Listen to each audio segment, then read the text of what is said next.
Tapi ada yang tidak selesai. Justru ini yang akan menimbulkan kegaduhan, yang akan merongrong pemerintahan Prabowo. Yaitu siapa? Imaduddin bin Sarmana. Itu tiap hari kontens-kontensnya. Begitu juga narasi-narasi mengadu domba. NU diobok-obok, NU gak bisa selesaikan masalah silsilah habaib. Gak bisa menetipkan daripada itu yang namanya Imaduddin bin Sarmana. Gak bisa, MUI gak bisa. Ini yang jadi masalah yang saat ini bergejolak di masyarakat. Maka saya melihat Imaduddin gak berani ke Jakarta. Para muhibin akan membubarkan panggungnya Imaduddin. Karena ini mengobok-ngobok umat Islam. Menghancur belah, yaitu mengadu domba umat Islam. Yang akan di mana-mana itu gaduh dibuat seluruh Indonesia. Setiap hadir Imaduddin pasti terjadi kegaduhan. Pasti terjadi penolakan. Kenapa? Ini yang harus kita pentingkan. Ini yang harus kita utamakan. Ini pemecah belah bangsa. Ada apa di belakang itu semua? Hanya PKI yang selalu mengadu domba umat Islam. Sehingga nyaman dengan adu domba ini. Kalau dia kiai, kajian ilmiah, selesai kajian ilmiah. Bahkan Robitoh Alawiyah sudah membuat kajian yang mengundang itu Imaduddin bin Sarman itu dengan kajian 674 halaman. Kemana itu Imaduddin? Kalau mereka mau niatkan selesaikan. Jangan dibiarkan. Pemerintah harus hadir.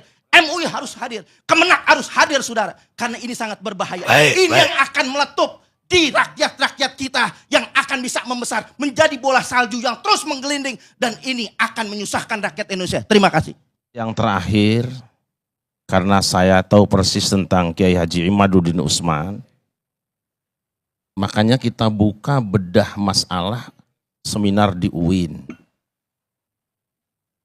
Kalau Ustadz Novel Bamukmin bersedia, kapan pertemukan Kiai Imad dengan satu di antara tiga? Habib Rizik, Habib Lutfi bin Yahya, atau Taufik As-Saegaf? Boleh kapan saja, insya Allah saya bertanggung jawab menghadirkan untuk diskusi, karena saya meminta bolak-balik ke Kiai Imad. Jangan sekedar menggelinding di luar, ini saya bicara langsung. Ayo ketemu, tapi pasti supaya selesai. Kita juga tidak mau ribut-ribut seperti ini. Baik. Karena gitu. Jadi mohon nanti antum jawab saja, satu di antara tiga tadi, kapan antum bersedia menghadirkan, saya tanggung jawab hadirkan Kiai Imad. Kalau buku yang 600 halaman, saya sudah baca. Bukunya Kiai Imad saya sudah baca, tidak akan selesai saya bilang kalau seperti ini. Kapan saja kita undang, satu di antara tiga tadi, Habib Rizik, Habib Lutfi, atau Habib Taufik As-Saegaf, kapan bisa datang, kita bertemu, saya siap menghadirkan Kiai Imad, insya Allah. Saya bertanggung jawab. Jadi saya mau bertanya dulu dengan Kiai, ini sebenarnya Imaduddin Al-Utsmani atau Imaduddin Utsman atau Imaduddin bin Sarman? Saya tanya antum sekarang, Ibnu Taimiyah itu nama siapa? Bukan nama bapaknya. Oke. Sekarang Ibnu Qayyim Al-Jauziyah. Al-Jauziyah nama siapa? Bukan nama bapaknya. Masalah enggak? Ya enggak masalah. Tidak masalah, selesai, sudahlah. Ya. Cuman kan kita harus tahu. Saya kira sudah, tidak usah pakai cuman, sudah selesai. Oh kon borong. Es tehmu oke ra? Masih. Ya kono didol goblok.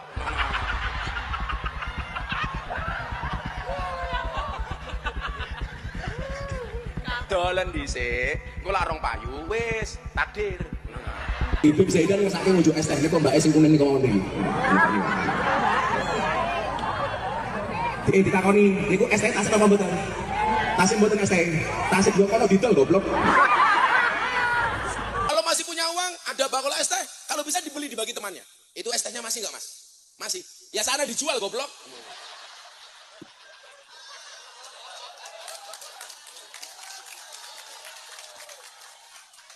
Dijual.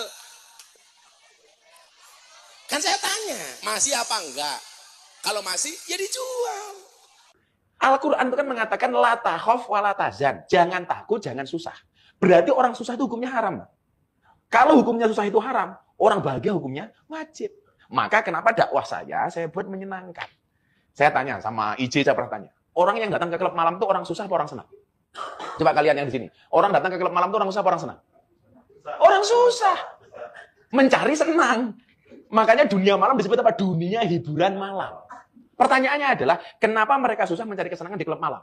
Karena mereka tidak pernah mendapatkan kesenangan di tempat pengajian. Maka pengajian kita buat menyenangkan supaya tidak datang ke klub malam, begitu, Pak.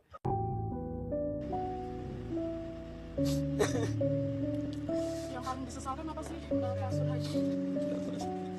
Melihat akhirnya Abah sendiri memutuskan untuk mundur, ada penyesalan juga di sana? Mundur sebagai staf sus, mungkin ada komentarnya Pak? Iya. Menyesal akhirnya bisa sampai sejauh ini? Iya. Saya Sunadi, saya menyayangkan kepada Gus Miftah mundur dari kabinet. Saya sudah memaafkan Gus Miftah dan saling memaafkan. Saya mohon kepada Bapak Prabowo untuk meminta pengunduran diri Gus Miftah. Saya menyayangkan kepada Gus Miftah mundur dari kabinet. Saya sudah memaafkan Gus Miftah. Saya mohon memaafkan. Saya mohon kepada Bapak Prabowo untuk menolak pengunduran diri Gus Miftah. Saya seorang anak yang berlatar belakang dari jalanan, yang bergaul dengan dunia marginal, dunia premanisme dan klub malam, telah diangkat derajat setinggi-tingginya oleh Bapak Presiden.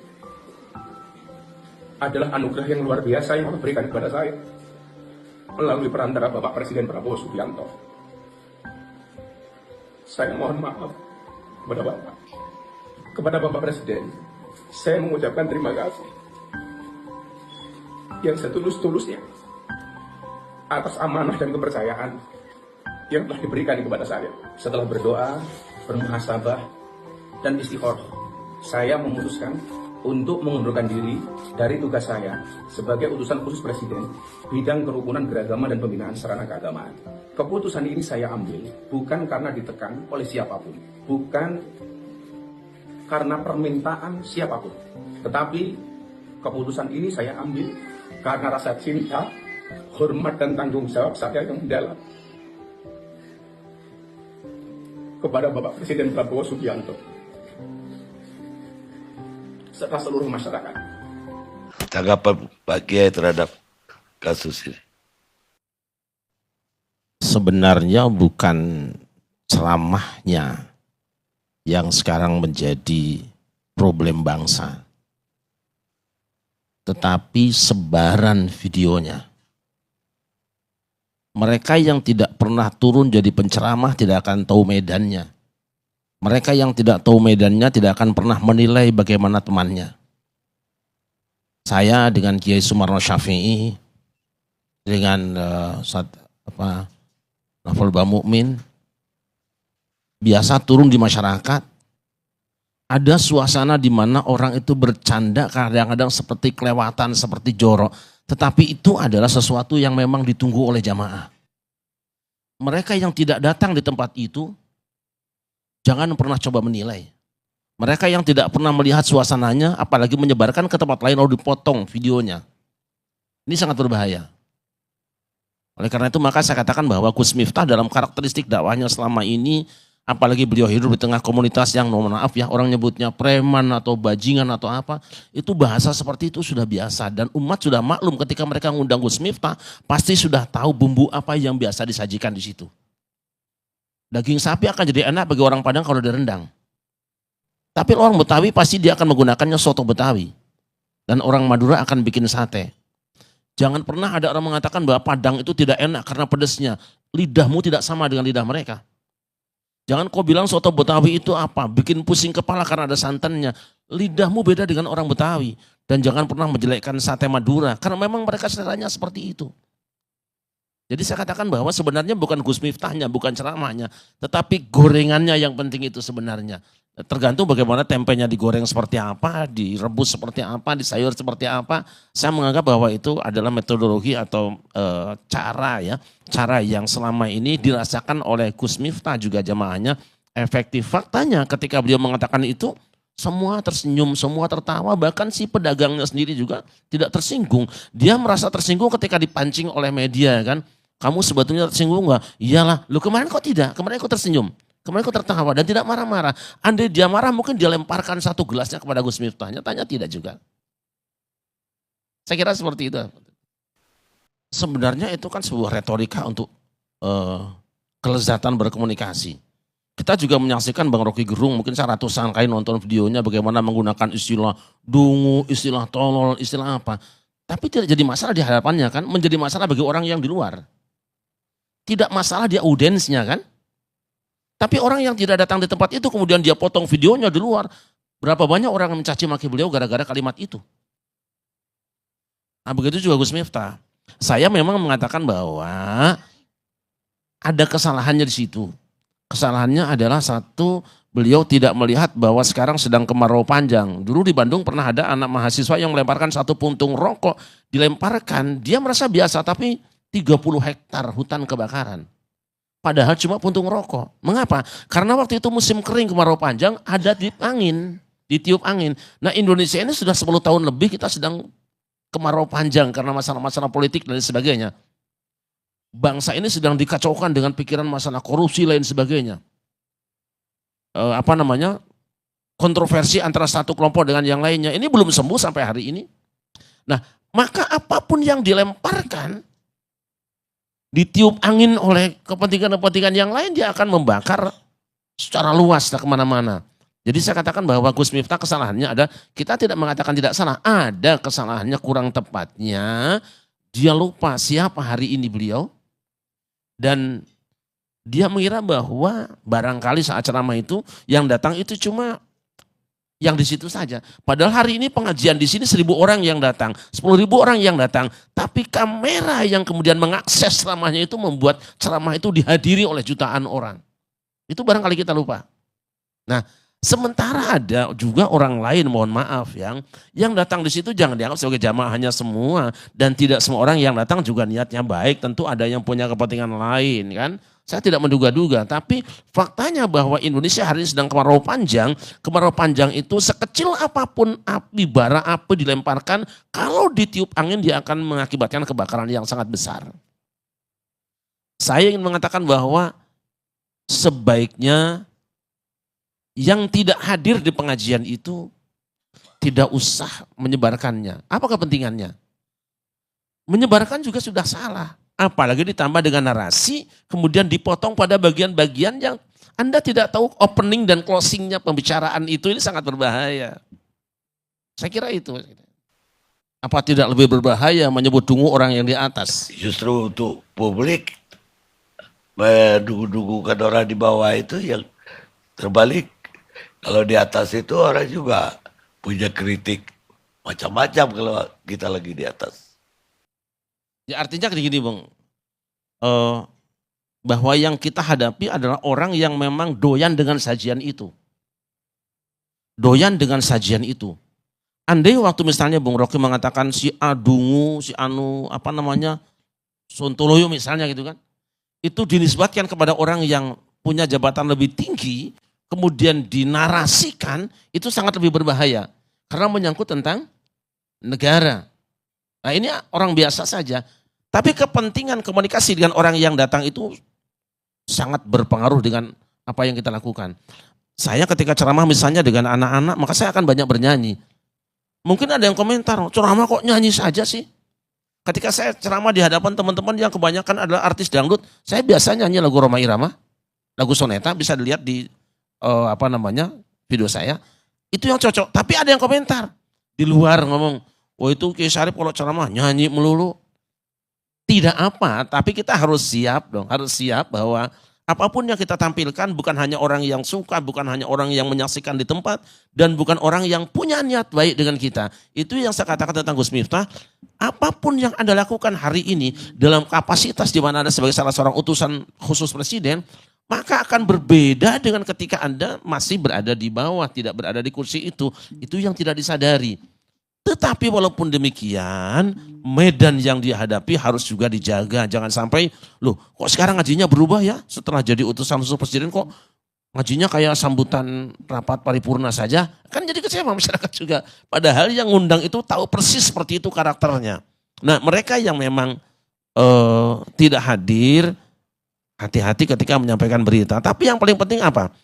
Dalam konsep Al-Quran, ini masa saya menghadapi orang banyak ya. Ketika ada orang yang membawa informasi kepada Anda, maka yang wajib bagi Anda adalah tabayyun. Fatabayyanu.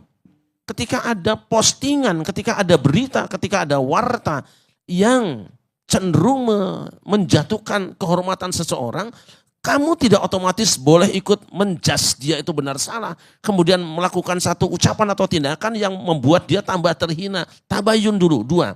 Tabayun dan tasabut ini ayatnya satu tapi bacanya dua. Fatabayanu fatasabbatu. Apa tabayun itu?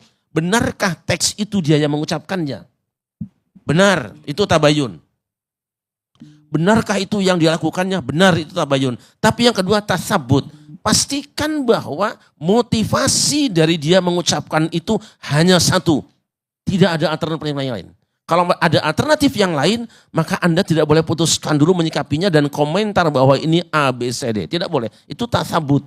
Makanya kita pastikan bahwa seperti itu klarifikasi. Yang kedua, lihat motivasi. Nah, saya sangat menyesalkan banyak juga di antara kiai yang ikut berkomentar gini. Kalau kita tanya, Anda tahu nggak waktu ceramah itu kondisinya seperti apa? Anda tahu nggak rentetan kalimatnya seperti apa? Ini kan penting. Nah, apa yang kita lakukan terhadap seseorang? Saya tidak bela Gus Miftah sama sekali. Bung saya juga dalam beberapa hal berbeda dengan beliau. Dan biasa kita kritik di hadapan teman-teman. Tapi satuan Anda dalam satu gerakan. Kebencian kepada satu kelompok orang jangan sampai membuat kita tidak adil menyikapinya. Wala yajrimannakum syana'anu qaumin 'ala alla ta'dilu. I'dilu huwa aqrabu littaqwa. Jangan kebencianmu kepada sekelompok orang membuat kamu tidak adil menilainya. Tidak boleh. Makanya di ayat tadi, iyakun ghaniyan au faqiran fallahu aula bihima. Jika kamu bersaksi tentang seseorang, adillah. Kalau dia kaya, jangan kamu terpengaruh, takut gak kebagian kekayaannya. Kalau dia besar, jangan kamu silau dengan besarnya. Au faqiran, atau dia kecil atau dia miskin, kamu tidak perlu kasihani dia. Kalau memang dia salah-salahkan, kalau benar dia benarkan. Saya dalam beberapa hal memang berbeda dengan Gus Miftah. Tapi dalam hal ini saya melihat dia melakukan yang benar, tetapi bisa jadi karena di saat yang mungkin tidak disadari ada sesuatu di situ. Dan ada di antara manusia yang memang sedang menunggu momen-momen ini. Sekecil apapun, kalau bisa digoreng, tukang gorengan pasti dia akan beli itu tempenya. Gelar doktor menurut asalnya hanya diberikan kepada mereka yang kuliah S3. Tapi ada honoris causa. Gelar Gus, saya berpendapat bahwa gelar-gelar itu bid'ah sebenarnya. Bid'ah. Tidak ada di agama. Gelar Gus, gelar Habib, gelar apa tidak ada di agama. Ini penting saya sampaikan.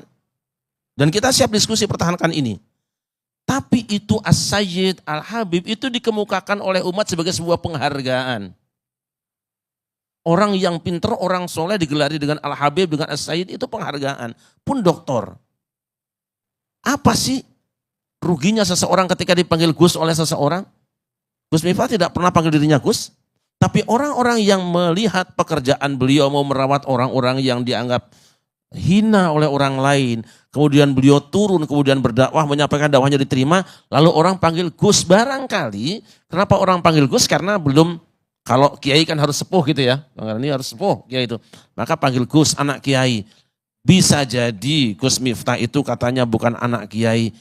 Jangan hina orang lain, itu penghinaan betul. Anda yang anak kiai juga belum tentu bisa ngaji seperti dia. Apa repotnya sekarang kita? Misalnya saya juga dapat honoris causa dari orang Batak kan. Saya orang Sunda, orang Jawa Barat, orang Jawa juga. Tapi aku ketemu si Mama di Medan, di Danau Toba. Kau sekarang jadi anakku ya. Saya punya gelar sekarang Naibaho. Padahal saya bukan orang Batak. Marga Naibaho. Kenapa orang tidak mengatakan, kamu udah boleh. Ini penghargaan, ini pengakuan. Gus seperti itu, anak-anak kecil di Jawa itu Gus panggilannya kok. Biasa saja. Tapi kalau misalnya Gus Miftah mengatakan nasabku ini, kalau Anda merasa bahwa dia bukan turunan kiai atau tidak ada hubungan dengan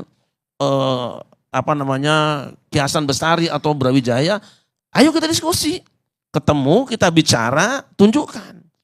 Walaupun saya termasuk orang yang tidak suka dengan itu sebutan silsilah-silsilah, tidak ada urusan bagi saya.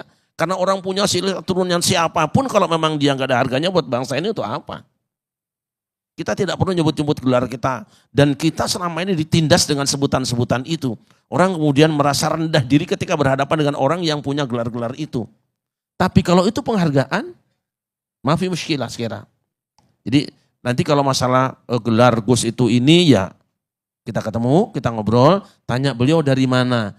Misalnya ada silsilah yang ini ternyata silsilahnya bohong. Bukan cuma Gus Miftah, Habaib juga sekarang kan dipersoalkan silsilahnya. Iya dah? Sekarang dipersoalkan, dibahas oleh beberapa orang. Tapi saya tidak mau itu turun di jalanan. Ayo kita bedah masalah ini, maka kami dengan teman-teman daripada suka mengadakan seminar nasional di UIN. Kita undang semuanya, kita coba kaji secara ilmiah.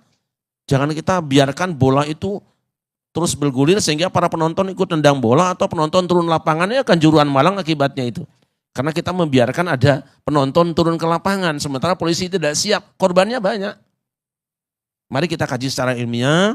Kalaupun beliau memang bukan Gus dalam pengertian yang kita pahami selama ini, maka tidak perlu juga kita rendahkan. Pinter ya pinter apapun dia. Bahkan kiai juga di Jawa tidak semuanya ulama kan. Kiai Slamet juga kerbau itu di Solo. Kiai Calonarang juga keris itu biasa saja. Jadi saya kira jangan beliau kemudian disebut dia bukan Gus, dia Gus palsu. Anda telah menghina orang. Memang Gus itu gelar dari Allah atau bukan? Biasa saja. Normal saja. Saya kira begitu. Memang persoalan sepertinya sudah selesai. Masalah perkara Gus Miftah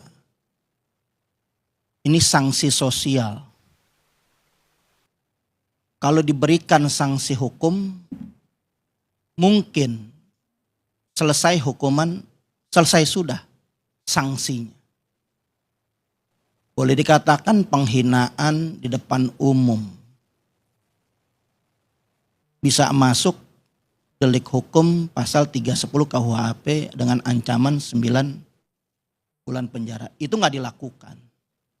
Karena kita melihat audiensi yang ada di sekitar itu merasa biasa-biasa saja. Tapi sanksi sosial ini bergulir terus. Apalagi seorang tokoh, boleh dikatakan tokoh agama yang seharusnya menjadi panutan. Apa yang disampaikan itu, siapapun ketika sudah membawa nilai-nilai agama, maka harus sesuai dengan apa yang diajarkan oleh Rasulullah. Bukan perkara daripada masalah es teh. Dengan kalimat pedagang es teh dikatakan goblok. Ternyata permasalahan ini terus banyak bermunculan. Walaupun momennya bercanda. Enggak semua orang bisa dibercandakan. Termasuk ada sekelompok atau boleh dikatakan komunitas dokter itu tersinggung. Dokter dibilang goblok walaupun memang bercanda. Karena kenapa dibilang goblok? Karena ketika pasien datang kepada dokter ditanya sakit apaan, dibilang sama Miftah goblok.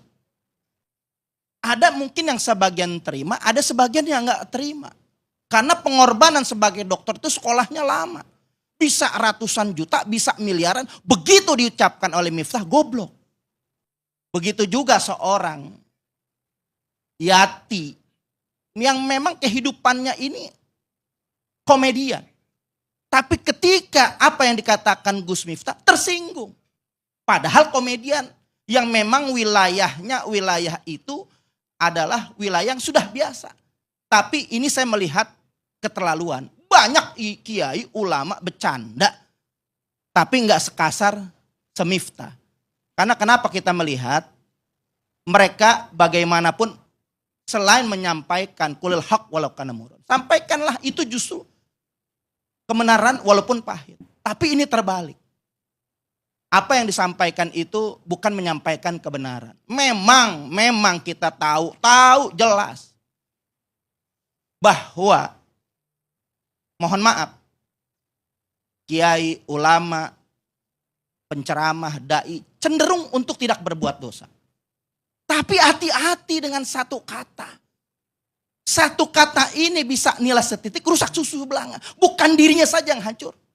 Tapi ya itu daripada dai semuanya. Masa tersinggung apa iya dai seperti ini. Bisa disamakan yang lain. Akhirnya orang-orang berjuang dalam berdakwah merasa dirugikan dengan apa yang disampaikan oleh Miftah. Nah kita melihat ternyata bukan di situ saja. ada delik-delik yang sudah membahayakan dari kata-kata Miftah. 212 diserang. Itu ada sudah beredar videonya. 212 diserang. Padahal mohon maaf. Itu Pak Prabowo alumni 212 2018 justru memecahkan rekor. Dengan hadirnya Bapak Prabowo 212 pada tahun 2018 itu sudah bisa mengumpulkan massa 13 juta orang. Dan itu nggak bisa umat dimanapun, kiai manapun, siapapun belum bisa mengumpulkan umat sampai 13 juta. Dengan apa? 212 begitu ketika kita mendukung 212 Prabowo ketika itu. Dan jangan lupa Gus Miftah itu menyerang takbir. Ini yang masuk delik boleh dikatakan dugaan penistaan agama. Ada apa dengan takbir? Kok anti takbir? Istana takut dengan takbir. Dikatakan nanti itu orang bahkan memfitnah. 212 dibilang itu radikal, ekstrim. Ini sudah fitnah. Udah banyak delik seharusnya. Nah, saya apresiasi dengan Bapak Presiden yang menerima. Yaitu atas mundurnya daripada Miftah Maulana Habibur Rahman ini. Karena memang banyak mungkin masukan yang terbatas oleh Bapak Prabowo yang gak mungkin dia menyusur satu demi satu medan-medan dakwah yang disampaikan oleh Miftah ini. Nah, kita mengapresiasi karena memang legowonya Pak Prabowo ini luar biasa. Padahal ada kepentingan politik di situ. Ada gorengan, betul ada gorengan apa yang disampaikan oleh Kiai Sarip ini. Ada gorengan. Karena ini ada pelaku politik. Ini jabatan politik. Pasti ada musuh politik. Nah, ada mungkin kita menduga ada buzzer merah yang bermain. Yang mengangkat, yang memang sudah punya pengalaman buzzer-buzzer merah ini. Yang gak berhenti sampai saat ini. Nah, begitu buzzer merah naik, disambut dengan netizen-netizen yang awam, dihabisin itu Miftah. Padahal kalau kita melihat, ini cenderung untuk berbuat banyak kebaikan. Mohon maaf, saya melihat kiai ulama ini bagaikan baju putih. Yang lebih banyak kebaikan, tapi ketika baju putih masuk kena tinta satu kelihatan. Sementara mohon maaf yang mengomentari Gus Miftah belum tentu sebaik Gus Miftah. Bisa jadi dia lebih baju yang kotor blok yang udah gak bisa dibersihin. Ini yang salah kadang-kadang menghakimi seorang pendakwah karena apa yang disampaikan pasti itu dilipat gandakan oleh Allah. Man jabil hasanah falahu asru amsalih. Barang siapa yang mengerjakan kebaikan pasti diberikan balasan oleh Allah Subhanahu wa taala 10 kebaikan. Ketika melakukan kejahatan atau keburukan kejelekan hanya dihitung satu. Artinya banyak kebaikan-kebaikan cuman ada satu catatan. Sebagai dai kontrol. Kontrol itu dari lidah, lidah itu datang dari hati. Ada kemungkinan lebih dipercaya sebagai pendakwah yang mungkin lebih percaya pede dengan jabatannya akhirnya merendahkan orang. Bahkan 212 diterang. Padahal mohon maaf lahir batin Prabowo ketika kemarin 2024. Itu ketika sudah dinyatakan sebagai pemenang. Prabowo takbir. Kenapa Gus Miftah? Apa enggak tahu Prabowo melakukan takbir? Begitu juga 2017. Prabowo mendorong Anies. Begitu Anies menang di Istiqlal, Prabowo takbir. Prabowo enggak pernah anti takbir. Makanya pantas kalau Gus Miftah mengundurkan diri. Karena enggak sejalan dengan Prabowo. Nah ini yang sedemikian ini adalah rongrongan. Untuk pemerintahan Prabowo yang alhamdulillah Prabowo walaupun ini ada serangan politik. Prabowo legowo melepaskan Miftah karena untuk kepentingan banyak. Walaupun sebenarnya banyak yang dirugikan oleh daripada buzzer-buzzer yang kita duga ada buzzer merah bermain.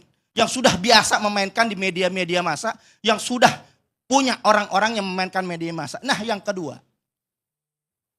Kita sudah melihat bahwa apa yang dilakukan Miftah sudah selesai. Walaupun dia salah dia berbesar hati. Itu yang kita salut. Prabowo-nya logowo. Begitu juga yang namanya Gus Miftah ini logowo. Mulai dari dia minta maaf. Sebelum ketemu buru-buru dia minta maaf. Enggak sampai di situ. Dia samperin itu Sun Haji. Dia minta maaf. Dia peluk semua. Sampai mengundurkan diri. Sudah selesai. Tapi ada yang tidak selesai. Justru ini yang akan menimbulkan kegaduhan. Yang akan merongrong pemerintahan Prabowo. Yaitu siapa? Imaduddin bin Sarmana. Itu tiap hari kontensnya. Begitu juga narasi-narasi mengadu domba. NU diobok-obok, NU nggak bisa selesaikan masalah silsilah habaib. Nggak bisa menetipkan daripada itu yang namanya Imaduddin bin Sarmana. Nggak bisa, MUI nggak bisa. Ini yang jadi masalah yang saat ini bergejolak di masyarakat. Maka saya melihat Imaduddin nggak berani ke Jakarta. Para muhibin akan membubarkan panggungnya Imaduddin. Karena ini mengobok-ngobok umat Islam. Menghancur belah, yaitu mengadu domba umat Islam.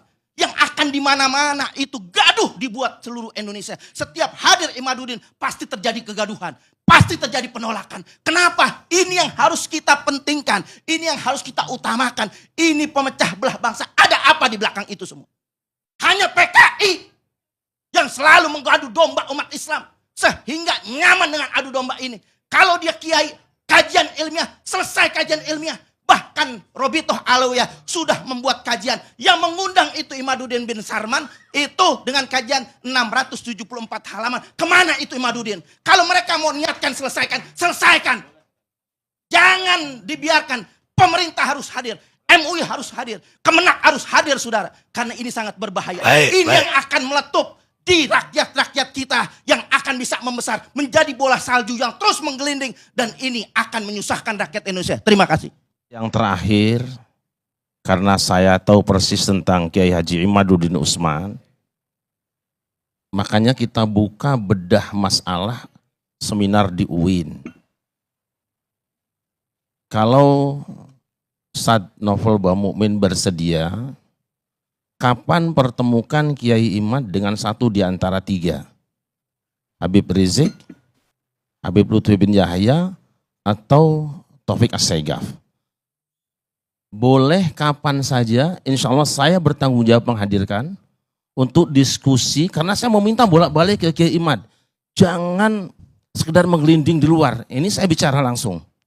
Ayo ketemu, tapi pasti supaya selesai, kita juga tidak mau ribut-ribut seperti ini.